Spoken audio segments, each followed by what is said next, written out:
Assalamualaikum warahmatullahi wabarakatuh. Halo semuanya, perkenalkan nama aku Winda Puspitasari dengan NIM 12170500143 dari jurusan Teknik Informatika. Pada video kali ini aku bakalan ngajak teman-teman semuanya buat ikut mendalami salah satu materi yang pastinya sangat amat bermanfaat terutama bagi mahasiswa yang berkutat dengan yang namanya artikel.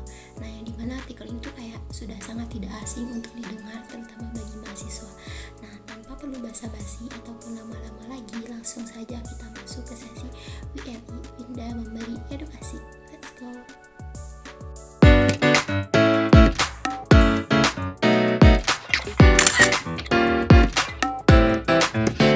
Oke, di sini kita akan mulai bahas materinya gitu ya. Yang pertama-tama sedikit mengulas mengenai pengertian dari artikel itu sendiri, yang dimana artikel itu adalah sebuah tulisan yang dimana menyajikan informasi, analisis, ataupun opini tentang suatu topik dan juga masalah yang disusun berdasarkan fakta dan penelitian yang dapat dipertanggungjawabkan di suatu saat nanti. Nah, artikel ini itu dapat banyak ditemukan di berbagai media, baik cetak contohnya seperti koran ataupun majalah dan maupun digital seperti misalkan blog, website, berita, dan juga yang paling penting ada di dalam website jurnal ilmiah. Nah, di dalam dunia mahasiswa ini tuh artikel tuh sangat amat punya hubungan yang erat gitu, yang cukup sangat amat signifikan, dimana ini tuh termasuk sebagai sumber informasi, referensi akademik, pelatihan kritis dan juga analisis, pengembangan keahlian menulis, dan juga publikasi ilmiah yang dimana sangat amat dibutuhkan oleh mahasiswa. Nah, dengan melalui artikel, mahasiswa ini tuh dapat berpartisipasi secara profesional yang dimana lebih luas lagi dengan berinteraksi dan juga ide-ide temuan terbaru yang dapat dikembangkan dan juga dihubungkan dengan sesuai teori dan juga praktek yang dilakukannya. Nah, pada video kali ini tuh aku bakalan share ke teman-teman semua mengenai bagaimana sih etika penelitian dan juga etika publikasi di dalam sebuah penulisan artikel penelitian, yang dimana tuh ya teman-teman udah tahu semuanya gitu, bahwa di setiap penelitian ataupun di setiap artikel tuh punya etikanya tersendiri untuk bagi kita terutama sebagai penulis. Ada dari etika penulisan penelitian, etika publikasi, dan masih banyak yang lainnya yang harus kita ketahui sebelum kita terjun ke dalam pembuatan artikel penelitian. Nah, di sini saya akan membahas dua materi mengenai etika publikasi dan juga etika penelitian dalam sebuah artikel penelitian ilmiah. Oke, dilihat dari pengertiannya gitu ya. Di sini kita ulas sedikit pengertian mengenai etika itu sendiri. Nah, dilihat dari pengertiannya yang aku baca dari beberapa sumber jurnal, dari beberapa sumber artikel ataupun di Google yang banyak banget informasinya gitu ya. Pengertian dari etika ini tuh merupakan sebuah cabang filsafat yang berfokus pada pemikiran mengenai apa yang dianggap benar ataupun salah, baik atau buruk, dan konteks dalam perilaku manusia. Nah, etika ini tuh membahas sebuah prinsip-prinsip dan juga nilai-nilai moral yang dimana di dalamnya tuh memandu dalam sebuah individu ataupun kelompok dalam membuat sebuah keputusan di dalam berperilaku. Nah, konsep ini tuh seringkali digunakan gitu untuk mengevaluasi tindakan, untuk menentukan kewajiban moral seseorang, dan juga mengidentifikasi standar dari perilaku yang dianggap accountable oleh masyarakat sekitarnya ataupun suatu kelompok tertentu. Nah, itu ya, dari pengertian etika aja kita udah tahu gitu bahwa etika tuh berkaitan dengan moral agama yang dimana bisa diterapkan oleh setiap manusia, setiap masyarakat, baik itu dalam pengambilan keputusan untuk mengejar baik ataupun salahnya gitu. Nah, baik lagi ke dalam etika penelitian gitu, dimana etika dalam penelitian dan juga etika publikasi ini tuh merupakan dua aspek yang sangat penting, bahkan mungkin teman-teman juga udah tahu gitu, dimana aspek ini tuh sangat amat penting dalam sebuah penelitian artikel yang kita ketahui terutama bagi mahasiswa. Nah, dimana ini tuh kedua aspek ini tuh harus diteliti dan juga diperhatikan dan diteliti oleh peneliti ataupun akademisi. Nah, dimana keduanya itu harus memastikan integritas dan juga kredibilitas ilmiah di dalam suatu kepercayaan publik dimana terhadap proses sebuah penelitian. Nah, berdasarkan berita yang aku baca juga gitu ya. Katanya tuh dalam perjalanan ilmu pengetahuan gitu, ada sedikit istilah yang namanya gitu yang aku baca yang sangat amat menarik mengenai artikel ini. Katanya gini, dikutip dari sebuah artikel, katanya tuh dalam sebuah ilmu pengetahuan setiap peneliti itu mengarungi samudera pengetahuan, buka pengetahuan dengan kompas etika yang dijadikan sebagai pedoman. Nah, kompas itu sebagai pedoman ya. Lalu mereka bukan hanya menjelajah yang mencari pulau-pulau pengetahuan baru, tetapi juga pelaut bijaksana yang memahami bagaimana pentingnya laut dan juga keilmuan itu agar tetap bersih dan juga lestari. Nah, artikel ini tuh artikel penelitian itu bagi dari artikel yang aku baca ataupun berita yang aku baca tuh, bagi mereka artikel penelitian bukan hanya sekedar dokumen ataupun sebuah dokumen yang bisa disimpan. Ialah artikel itu sebuah dokumen ataupun temuan baru yang dimana dapat dicerminkan atau dipantulkan sebuah integritas dan juga peneliti dalam sebuah ilustrasinya. Wah, sangat amat bagus banget ya, dimana karangan itu aku baca tuh kayak benar-benar bersangkut pautan dengan artikel ilmiah itu. Nah, melalui konten yang aku buat ini tuh kayak kita akan membahas lebih dalam, menelisik lebih jauh mengenai etika publikasi penelitian dalam sebuah artikel penelitian. Nah, yang dimana tadi kan udah dijelasin gitu ya sebelumnya bahwa ini tuh sebuah dua pilar penting yang dimana itu mempengaruhi menopang kehormatan dalam sebuah keberlanjutan dunia akademis, khususnya dalam sebuah penelitian. Nah, dimana karena dengan adanya juga pemahaman yang kuat tentang etika yang tadi kita udah bahas gitu ya, kita tidak hanya bisa menghargai karya kita sendiri, kita juga bisa menghargai karya orang lain, tapi juga kita bisa menunjukkan komitmen kita terhadap sebuah kebenaran dan juga keadilan dalam setiap penemuan yang kita temukan baru ini gitu. Nah, pertama-tama yang akan dibahas gitu ya, kan tadi ada dua gitu yang akan dibahas. Yang pertama akan dibahas itu mengenai etika dalam sebuah penelitian. Nah, etika dalam sebuah penelitian itu saya kutip gitu dari berbagai jurnal artikel yang dimana itu pastinya sumber yang sangat amat terpercaya dari berbagai macam platform website ataupun mobile yang saya baca dan saya aplikasikan dan saya share ke teman-teman semuanya. Nah, di dalam etika penelitian ini tuh berkaitan dengan prinsip-prinsip dan juga norma yang mengatur bagaimana penelitian seharusnya dilakukan. Nah, gitu. Dimana hal ini tuh mencakup sebuah perlakuan terhadap subjek penelitian yang dimana kejujuran dari sebuah penelitian contohnya misalkan, dan juga integritas dari sebuah penelitian yang harus kita uji terlebih dahulu sebelum kita kemukakan penelitian itu tersendiri. Nah, ada beberapa prinsip utama yang di dalamnya itu terdapat sebuah etika dalam penelitian. Nah, ada beberapa poin penting gitu yang dijelaskan dalam sebuah artikel yang saya baca.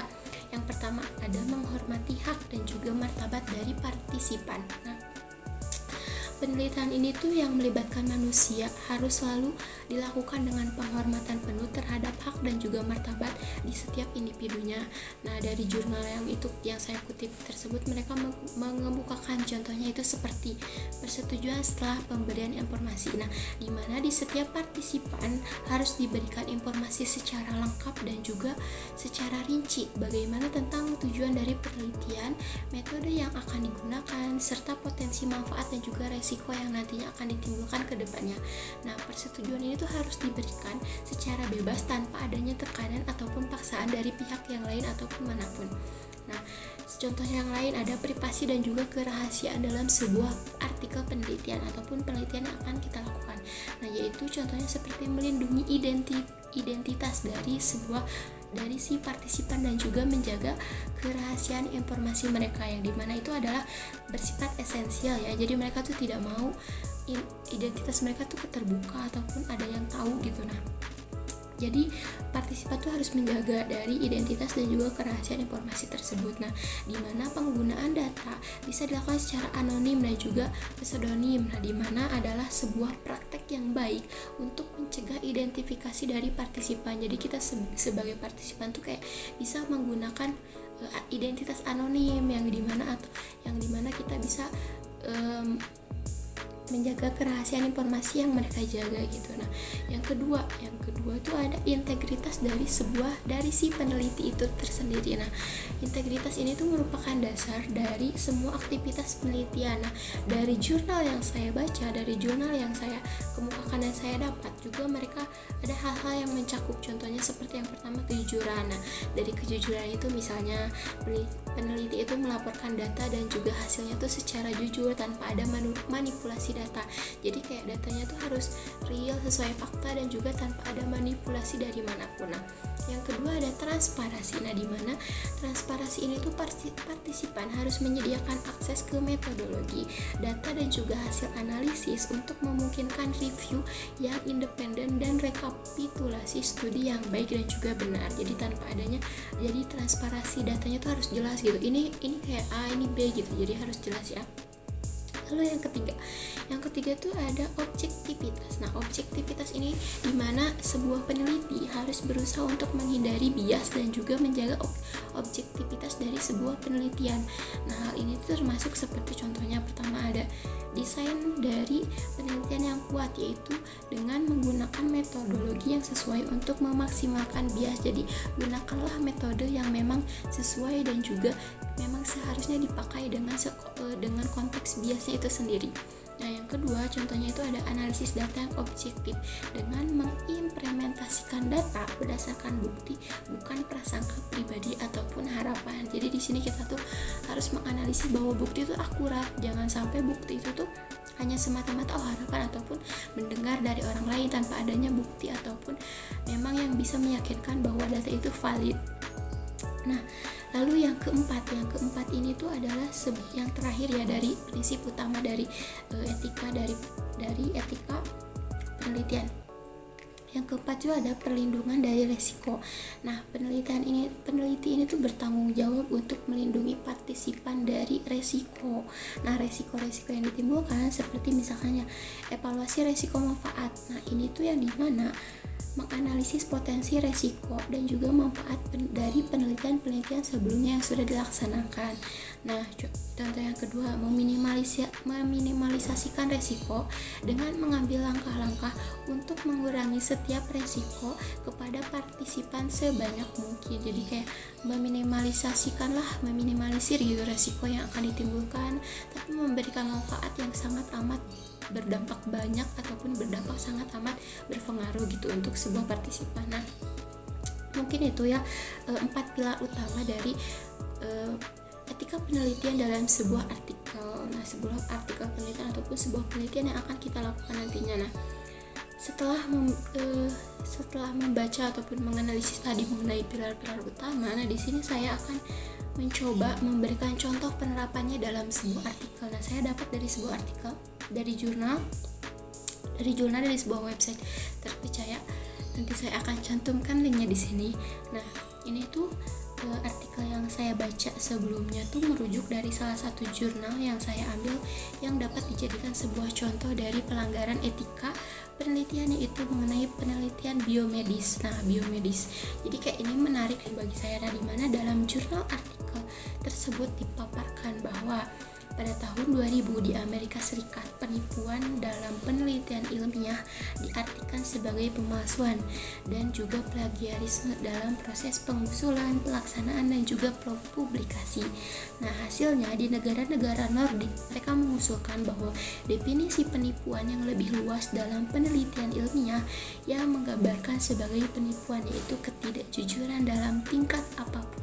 Nah, jadi di Amerika tuh udah dijelasin gitu bahwa senyatanya gitu kita merekayasa dalam sebuah penelitian itu tuh bisa dianggap sebagai pemalsuan data dan juga plagiarisme yang bisa dituntut dengan norma-norma hak asasi manusia. Wow, gitu kayak sangat amat takut ya. Jadi kayak bagi mereka tuh siapapun yang melakukan plagiarisme, siapapun yang melakukan pemalsuan itu tuh akan ditindak sesuai dengan norma-norma yang telah ditetapkan di negara mereka, karena mereka juga menjelaskan tadi sebelumnya ketidakjujuran dalam tingkat apapun mereka akan membasmi, terutama dalam hal data dalam sebuah penelitian. Jadi tidak boleh direkayasa dalam bentuk apapun gitu.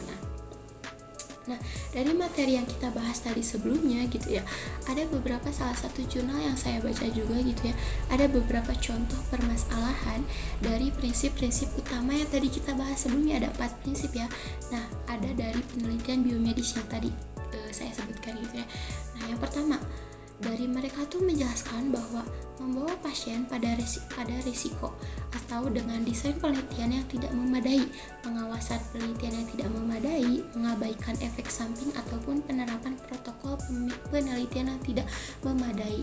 Jadi mereka tuh membawa pasien tuh pada berbagai banyak risiko. Jadi tidak memberikan kayak ada manfaat bagi pasien, bahkan sampai memberikan resiko dan juga efek samping bagi pasien itu tersendiri. Nah, yang kedua, ada partisipasi dalam penipuan.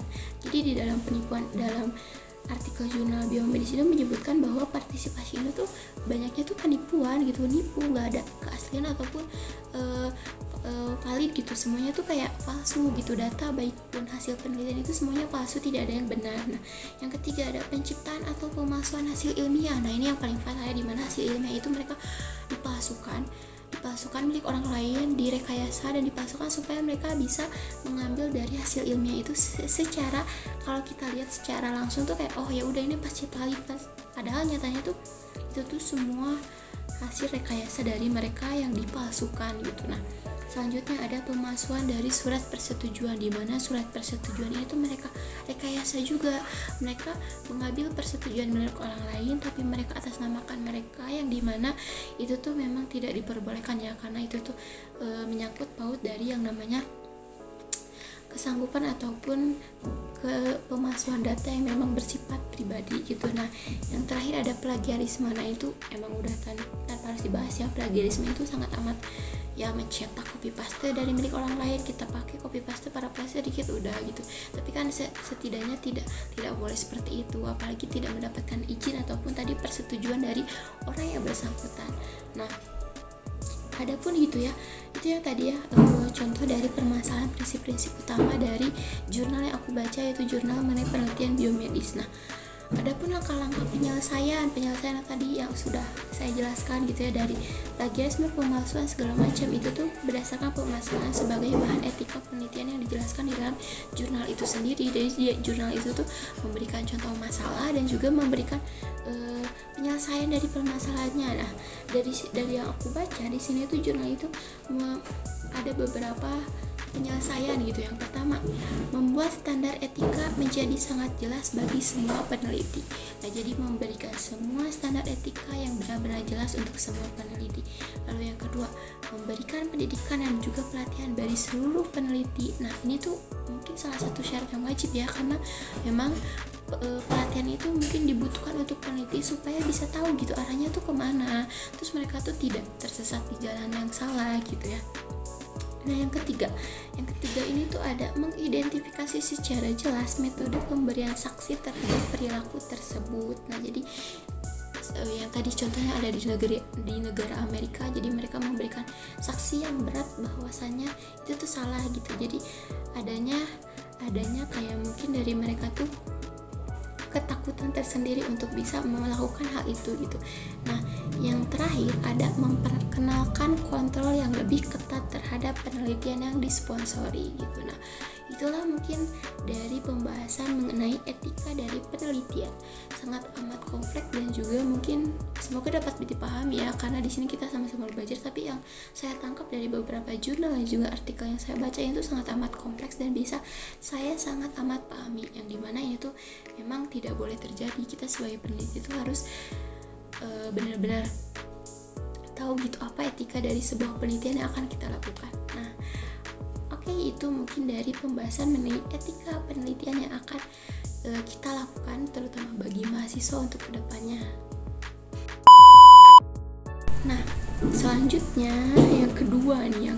poin kedua masuk kita poin kedua yang akan dibahas, yaitu mengenai etika dalam publikasi penelitian. Nah, kan tadi udah dibahas gitu mengenai etika cara kita untuk meneliti sebuah artikel penelitiannya kayak gimana. Nah, sekarang masuk ke cara etika publikasinya tuh harus bagaimana, karena tuh banyak banget ya sebuah penelitian yang bisa mereka mempublikasi dengan cara yang salah gitu, cara yang kurang tepat, bahkan kayak caranya tuh bisa merugikan dan juga membuat dampak yang kurang bagus bagi seluruh partisipan yang lainnya, terutama bagi peneliti yang dari sebelumnya gitu. Nah, oke, kita masuk ke etika publikasi. Nah, sama seperti dari etika penelitian, saya mengambil dan juga mengutip dari berbagai banyak banget sumber di Google, banyak banget, teman-teman bisa ikuti. Nanti akan saya share linknya di link deskripsi gitu ya. Nah, nanti banyak banget gitu jurnal-jurnal, sumber-sumber di Google tuh yang tahu gitu bagaimana cara etika publikasi ini berkaitan dengan publikasi dalam sebuah penelitian. Nah, etika publikasi ini berkaitan dengan prinsip dan standar yang mengatur proses publikasi hasil penelitian. Hal ini tuh bertujuan untuk memastikan proses tersebut dapat berjalan secara adil, transparan, dan juga bebas dari praktek tidak etis dan juga plagiarisme. Wow. Nah, contohnya tuh tidak etisnya tuh plagiarisme ya, ada publikasi dan juga falsifikasi data. Nah, itu udah masuk ke etika dari publikasi ya, dimana publikasinya tuh harus benar-benar dilihat dari transparansi data yang dianalisis, itu harus berdasarkan adanya kode etik, tidak secara langsung ataupun tidak secara bebas gitu. Nah, sama seperti tadi etika penelitian, ada beberapa prinsip utama dalam etika publikasi yang sama saya juga baca dalam berbagai jurnal gitu ya. Yang pertama, ada keaslian dan juga plagiarisme. Nah, di dalam publikasi ini tuh harus selalu mencerminkan pekerjaannya yang secara orisinal tanpa adanya pengerjaan orang lain. Contohnya melibatkan seperti menghindari plagiarisme, yaitu dengan kita memastikan ataupun dipastikannya semua sumber yang dikreditkan dengan benar gitu, sumber yang kita ambil tuh bahwa semuanya itu sumber yang benar-benar terpercaya tanpa adanya plagiarisme dari orang lain gitu. Nah, contoh yang lain ada keasliannya, yaitu keasliannya dengan memastikan bahwa hasil yang dipublikasinya itu adalah baru dan belum pernah dipublikasikan sebelumnya. Nah, ini tuh mungkin salah satu yang kurang diketahui banyak orang, bahwa nyatanya kita kalau ingin mempublikasikan sebuah penelitian artikel, itu tuh publikasi kita tuh pastikan dulu nih, oh orang lain belum ada yang mempublikasikan artikel ini, belum ada penelitian yang bisa mempublikasikan tentang ini. Jadi memang tidak boleh gitu keasliannya, karena meskipun kalau ada, itu tuh harus beda dari banyak segi manapun, karena itu tuh bisa dianggap kurangnya keasliannya dari dia sendiri ataupun yang telah dia ambil dan juga telah dia buat. Oke, itu ya yang pertama dari keaslian dan juga plagiarisme. Yang kedua yaitu ada dari segi penulis. Nah, ini yang paling pentingnya dari segi penulis, terutama kita yang dari penulis tadi sebelumnya telah menulis penelitian gitu. Nah, kriteria penulis ini tuh harus diartikan secara jelas di dalam penelitian, seperti contohnya kontribusi yang signifikan. Nah, ini contohnya tuh hanya mereka yang telah memberikan kontribusi substansial terhadap penelitian harus diakui sebagai penulis. Nah, jadi itu harus diakui gitu, dicantumkan di dalam penelitian secara gamblang dan juga jelas bahwa mereka tuh memberikan kontribusi yang sangat amat besar gitu untuk penelitian tersebut. Nah, gitu. Lalu ada pengakuan terhadap kontribusi. Nah, di sini tuh penulis harus mengakui kontribusi orang lain di dalam catatan kaki ataupun penghargaan. Jika memang misalkan contohnya ada dari orang lain yang ikut berkontribusi di dalam penelitian kita harus mencantumkan walaupun hanya sedikit dia, tapi kita mengapresiasikan dalam sebuah penelitian kita gitu. Nah, itu ya dari segi penulis. Nah, yang ketiga ada pengungkapan dan juga konflik dari kepentingan. Nah, ini tuh merupakan sebuah transparansi untuk dari sebuah kunci dari semua etika publikasi. Nah, contohnya mengungkapkan pendanaan yang dimana semua sumber pendanaan peneliti harus diungkapkan. Nah, ini masalah uang gitu, masalah yang sangat amat krusial gitu, dimana pendanaan itu harus diungkapkan secara gamblang, harus diungkapkan secara bagus dan secara terstruktur supaya nanti tuh orang yang kita teliti ataupun hasil dari penelitian kita tuh bisa diterapkan secara baik gitu. Nah, yang selanjutnya ada konflik kepentingan. Nah, di mana konflik ini tuh mengungkapkan setiap potensi konflik dari setiap kepentingan yang kita ambil gitu. Nah, ada yang selanjutnya yang keempat yaitu pelaporan data. Nah, pelaporan data ini tuh sebuah bersangkut pautan dengan data ya. Jadi mana akurasi data itu sangat penting. Contohnya seperti pelaporan yang jujur dengan memberikan laporan data dan juga hasil dengan akurat dan juga lengkap. Nah, data ini tuh harus lengkap, datanya harus akurat, datanya tidak boleh dari sumber manapun, dengan hasil yang memang akurat dan ada misalkan sumbernya dari mana, itu tuh harus dijelaskan secara gamblang. Nah, Contohnya, lalu contoh lain ada transparansi data, di mana transparansi data itu memberikan akses ke data mentah jika memungkinkan, untuk memungkinkan verifikasi oleh peneliti lain. Jadi harus ada akses data mentah yang memungkinkan, nanti transparansinya itu lebih bagus dan juga lebih terstruktur. Oke, ini yang kelima, yang terakhir dari prinsip utama dari etika publikasi. Yang kelima ini tuh merupakan etika dalam review dan juga publikasi. Nah, proses per-review ini harus adil dan juga objektif, kata dari jurnal yang saya analisis dan yang saya baca. Dia mengutip bahwa contohnya tuh review yang objektif, misalnya reviewnya tuh harus bernilai manuskrip berdasarkan dari karya ilmiahnya itu sendiri, lalu dari segi kerahasiaannya. Nah, dimana kerahasiaan itu sangat amat harus dijaga kerahasiaannya manuskrip selama proses mereview. Jadi data yang kita mau review dari manuskrip yang kita udah peroleh, nah prosesnya tuh harus dijaga kerahasiaannya tanpa harus kita share ke orang lain, tanpa harus kita bincang-bincang ke orang lain, tapi cukup kita yang keep sendiri, supaya kita yang hanya tahu. Itu bentuk dari etika kerahasiaan yang sebelum kita mempublikasi nanti hasil penelitiannya gitu. Nah, itu mungkin 5 prinsip mengenai etika dari penelitian yang memang benar-benar harus diperhatikan gitu, terutama bagi kita yang akan meneliti suatu pekerjaan atau penelitian yang akan kita lakukan. Nah, sama nih seperti yang tadi sebelumnya dari etika penelitian. Di sini saya akan mencoba memberikan contoh penerapannya berdasarkan dari artikel juga yang saya baca. Ada saya temui salah satu jurnal artikel di mana ini tuh dia tuh membahas mengenai contoh kesalahan etika dalam sebuah publikasi artikel kesehatan. Jadi artikel ini tuh salah mempublikasinya tidak sesuai dengan prinsip utama yang sudah tadi saya jelaskan gitu ya. Yang dimana menurut jurnalnya dia menyebutkan bahwa contohnya nih, berbagai bentuk perilaku tidak etis dalam mempublikasi hasil penelitian ilmiah dijelaskan dalam literatur ilmiah yang sangat luas. Jenis yang paling sering terjadi meliputi publikasi yang berlebihan, itu bernilai sekitar 24%. Lalu ada permasalahan kesejahteraan yang bernilai 16%. Ada publikasi yang duplikat yang sangat amat menduplikat banyak, itu tuh 15%. Lalu ada perselisihan penulis sekitar 14%. Lalu ada pemalsuan data sekitar 8%. Dan juga permasalahan kesejahteraan manusia ada 8%. Lalu dari segi plagiarismenya mereka memplagiat sekitar 7%. Lalu konflik dari kepentingannya mereka memplagiat 5%. Lalu ada bentuk lain termasuk bias reviewer atau penyimpangan penyerahan. Mereka mengambil sekitar 3% dari jurnal publikasi artikel kesehatan yang lainnya gitu. Nah, dari materi yang kita bahas tadi sebelumnya gitu ya, di dalam jurnal tersebut juga menyebutkan bahwa gitu, publikasi yang berlebihan ataupun berulang-ulang dianggap sebagai bentuk khusus dari plagiarisme. Nah, itu ya kan, publikasi yang terus berulang-ulang, publikasi yang sudah ada terus kita publikasi lagi, itu termasuk ke dalam sebuah bentuk khusus dari plagiarisme itu tersendiri. Nah, lalu publikasi yang berlebihan ataupun berulang ini tuh dapat diartikan sebagai publikasi materi berhak cipta dengan tambahan data baru yang tidak dipublikasikan. Nah, mereka juga mengungkapkan bahwa nyatanya selain itu juga ada beberapa alasan mengapa bentuk penerbitan ini tuh tidak etis, maksudnya kurang gitu, tidak boleh, tidak diperbolehkan gitu. Nah, yang pertama, hal ini melemahkan hak cipta internasional, dapat mempengaruhi dampak negatif gitu ya bagi mereka.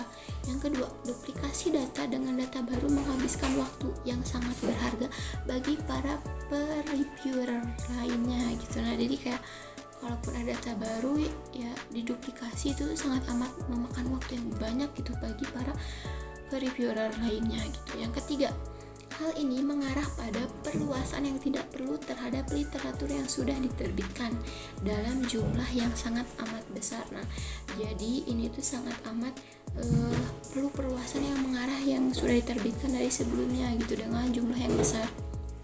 Nah, selanjutnya ada yang keempat. Yang keempat ini tuh, hal ini dapat menyebabkan penyorotan informasi tertentu yang tidak memadai. Jadi informasinya tuh kayak kurang valid, informasinya tidak sesuai dengan yang seharusnya gitu ya. Nah, lalu ada lagi di dalam artikel tersebut juga menjelaskan juga bahwa gitu ya, Committee on Publication Ethics atau COPE gitu. COPE itu kayak sebuah badan komite untuk sebuah publikasi dalam artikel ataupun penelitian gitu ya. Mereka tuh mengusulkan beberapa rekomendasi mengenai publikasi secara berulang. Contohnya seperti penelitian yang telah dipublikasi tidak boleh diterbitkan ulang jika penelitian tersebut tidak mendukung penelitian sebenarnya. Nah, jadi emang benar penelitian itu sudah dijelaskan tadi berkali-kali tidak boleh dipublikasikan ataupun diterbitkan secara berulang-ulang gitu. Nah, yang kedua, publikasi berulang atas suatu artikel yang telah diterbitkan dalam bahasa lain hanya diperbolehkan jika disebut dengan jelas sumber aslinya gitu. Nah, yang terakhir ada kata-kata dari COPE ini tuh, pada saat penyerahan artikel, penulis harus menyerahkan materi yang digunakan dalam artikel. Nah, itu tuh dianggap sebagai bentuk kevalidan dari artikel yang telah dibuat sebelumnya. Jadi kayak berkas-berkas yang sudah dikumpulkan dari penelitian itu, nah dikumpulkanlah nanti ketika akan dipublikasi itu tuh menyerahkan materinya dalam digunakan sebagai artikelnya, di kayak oh ini tuh valid, oh ini tuh ada gitu data-datanya secara gamblang dan secara benar-benar terstruktur ada. Nah, oke, mungkin itu ya dari segi materi etika dari publikasi yang mudah-mudahan teman-teman bisa ambil yang baiknya dan buang yang buruk-buruknya gitu, yang kurang bermanfaat bagi teman-teman semua. Karena ini tuh bagi aku pribadi gitu ya, aku yang membaca banyak banget dari jurnal itu benar-benar sangat bermanfaat bagi teman-teman semuanya, dimana ini tuh benar-benar kompleks dan juga sangat amat bermanfaat untuk mahasiswa terutama yang saat ini menjalani studi kasus penelitian. Oke.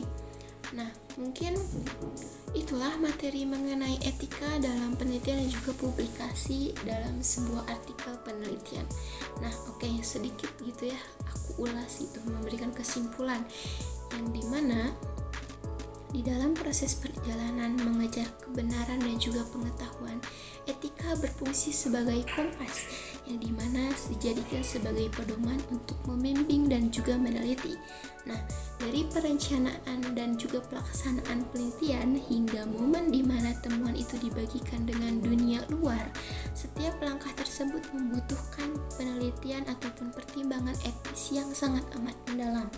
Nah, dengan berdasarkan praktek penelitian dan juga publikasi pada prinsip-prinsip etika yang kuat, sebuah komunitas akademik tidak hanya bisa meningkatkan integritasnya secara lebih luas dan juga kerjanya tuh secara lebih bisa memastikan kontribusi mereka tuh benar-benar secara global tuh dilakukan secara bertanggung jawab dan dapat dihormati untuk setiap orangnya.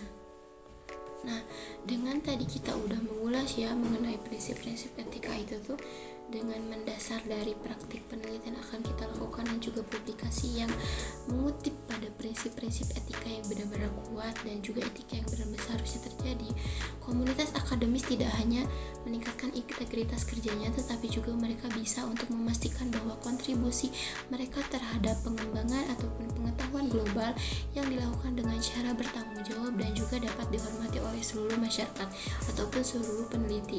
Jadi mereka tidak hanya dapat memberikan kontribusi bagi orang lain, tetapi mereka juga dihormati loh oleh orang lain gitu ya. Nah, selain itu juga gitu, untuk mematuhi etika dalam penelitian dan juga publikasi, peneliti dan juga akademisi ini tuh harus mengikuti panduan dan juga standar yang ditetapkan oleh sebuah lembaga penelitian yang banyak ya, contohnya ada COPE itu jurnal ilmiah dan juga organisasi profesional terkait yang mengenai mengetahui bagaimana konteksnya penelitian tersebut. Nah, kegagalan dalam mematuhi etika ini biasanya tidak hanya dapat merusak dari reputasi individu mereka juga, tapi dapat merusak integritas dari keseluruhan komunitas ilmiah yang dianggap kayak mereka tuh gagal untuk melakukan ini semua gitu. Nah, dan yang terakhir yang perlu teman-teman ingat bahwa reputasi ilmiah kita bukan diukur dari jurnal publikasi ataupun situasi, melainkan diukur dari ketebalan integritas dan juga kekayaan etika yang kita rajut itu sendiri. Nah, etika itu kayak yang dirajut kita sendiri, contohnya kayak karya-karya kita gitu. Nah, itu yang harus kita jadikan pedoman ke depannya dalam sebuah penelitian. Nah, maka dari itu gitu ya, aku pribadi mengajak teman-teman semua untuk kayak mari gitu, ayo kita bangun gitu jembatan untuk kayak supaya kita tuh bisa berjalan sesuai dengan yang seharusnya, terutama dalam sebuah penelitian ini gitu. Jadi karena di akhir hari nanti akan legalasi baru, akan ada tingkatan baru. Seseorang peneliti itu bukan hanya apa yang kita temukan, tapi bagaimana kita menemukannya. Nah gitu, itu saya ambil dari sedikit jurnal gitu. Jadi kata-katanya tuh peneliti itu bukan hanya apa yang kita temukan, tapi bagaimana kita menemukan sebuah penelitian itu. Nah oke, itu mungkin ya penjelasan secara lengkap mengenai etika dalam penelitian dan juga publikasi dalam sebuah artikel penelitian. Nah mungkin begitu saja materi yang bisa aku share ke teman-teman semuanya, yang dimana kita tadi sudah membedah dan juga menelaah mengenai materi etika dalam penelitian dan juga publikasi di dalam sebuah penulisan artikel ilmiah. Mohon maaf apabila terdapat banyak kekurangan ataupun kesalahan, baik yang disengaja maupun yang tidak disengaja, dari perkataan maupun perilaku, karena di sini kita masih sama-sama belajar. Dan yang paling penting dan paling utama, bahwa nyatanya kesempurnaan hanyalah milik Allah Subhanahu wa Ta'ala. Terima kasih buat teman-teman semuanya yang udah mau setia menonton video ini dari awal sampai akhir ini. Semoga ilmu yang aku share ini bisa bermanfaat dan juga bisa diambil serta diimplementasikan sesuai dengan kebutuhannya. Sampai ketemu di next konten weekend lagi, yaitu Winda memberi edukasi. See you next video. Bye. Wassalamualaikum warahmatullahi wabarakatuh.